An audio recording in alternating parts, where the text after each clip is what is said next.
Hi, I'm Merlin. I'm Vidar. Yeah, we're in the band Kvelertak, and you're watching Loudwire. Hey everyone, it's Muhammad here for Loudwire, and I'm here with Erland and Vidar from Kvelertak. Hey. Yes, I practiced that all fucking morning to trying to get that name right. Yeah, best I can do. The new album is Meir, and it's coming out on March 26th.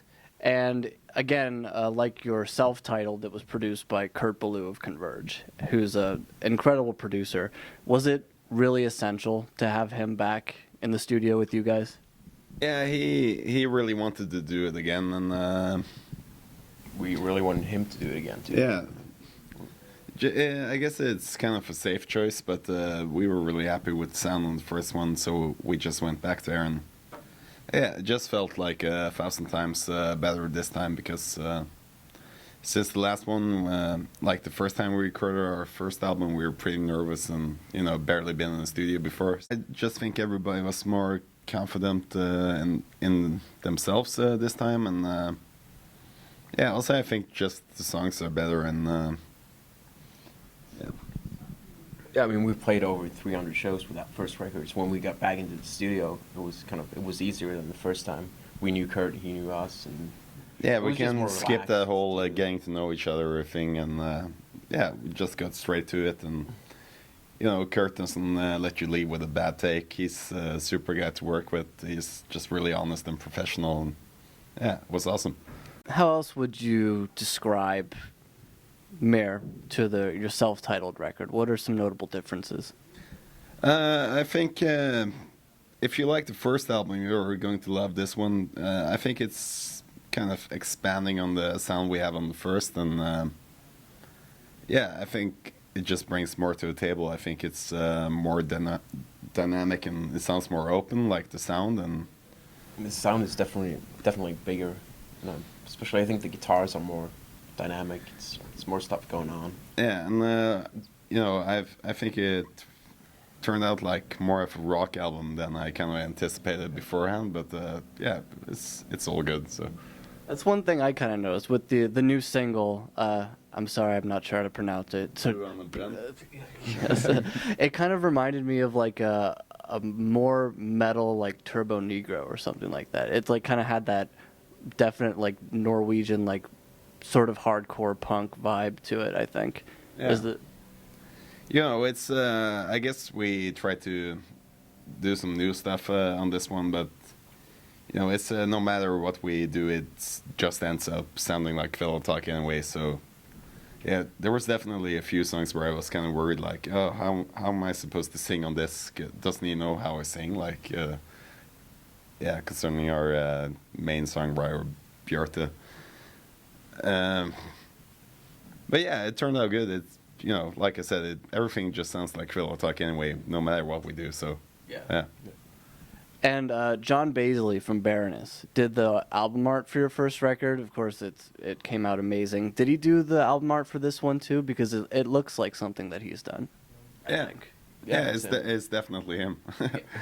Yeah, it's I think it's the first thing he done after the accident. I don't know if you heard about that. Oh yeah, we talked to him after the accident. Yeah. We actually I spoke to him on the phone for like an hour.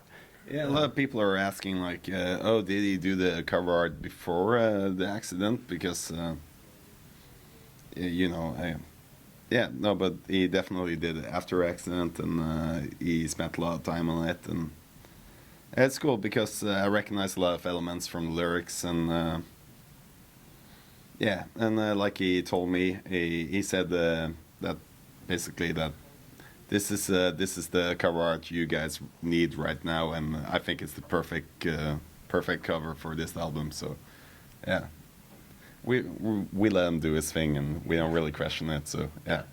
When it comes to singing in Norwegian, there are some bands who have gotten fairly popular, like Swedish bands like Shining and like Skit System, who sing in Swedish, Japanese bands like Darren Gray and like X Japan, who sing in Japanese. Yeah. Do you find it at all difficult to break into an English-speaking audience when you're singing in Norwegian? The biggest problem is just journalists trying to pronounce the name, and No, but it's cool. I think our fans are so used to us singing Norwegian, and yeah, just by now it's just a big part of our sound. I think singing like the whole thing, singing Norwegian, and yeah, for me it doesn't really make sense to like when you start out as a band in Norway, why do you start singing in English? Yeah, just use your own language. I wish more bands did that. One thing that occurs in Norway that definitely does not happen here is that the government will sometimes provide financial assistance to bands. Yeah. And is that in any way conducive to why there are so many successful Norwegian bands, even over here, you think? Yeah, absolutely. Without government funding, a lot of bands wouldn't be able to tour outside Europe. You'd be bankrupt. Like we would be bankrupt if we tried to do this with our own money, I think. It's a small country, so especially if you're not doing like pop music, if you're doing even if it's like metal or jazz, it's cool that there's like fundings that keep even bars that put up shows can get fundings because there's not that many people that are into that kind of music because it's a small country. Norway's just rich on oil, so it's good they're able to use that dirty money on something good. So yeah. Yeah. Get to work, Barack. As kids growing up, who are the people who really inspired you to dedicate your life to music? For me, it was definitely Guns N' Roses. I got Appetite for Destruction on a cassette when I was like 6 years old, and from then on, that was like my first introduction to rock and roll. So, I kind of stayed on that path since. Yeah, when I got into metal, it was like Marilyn Manson and Metallica, and all the kind of beginner metal. Sure. Yeah, that's what I'm gonna call it. And yeah, then I got into black metal, like pretty cheesy black metal in the beginning, like Dimmu Borgir and Cradle of Filth and stuff. And then later on, I got into the good stuff like Dark Throne and Burst. And but it's hard to say like any particular influence. It's just listening to all that music as a whole, it makes you want to start doing it yourself, I guess. So, yeah.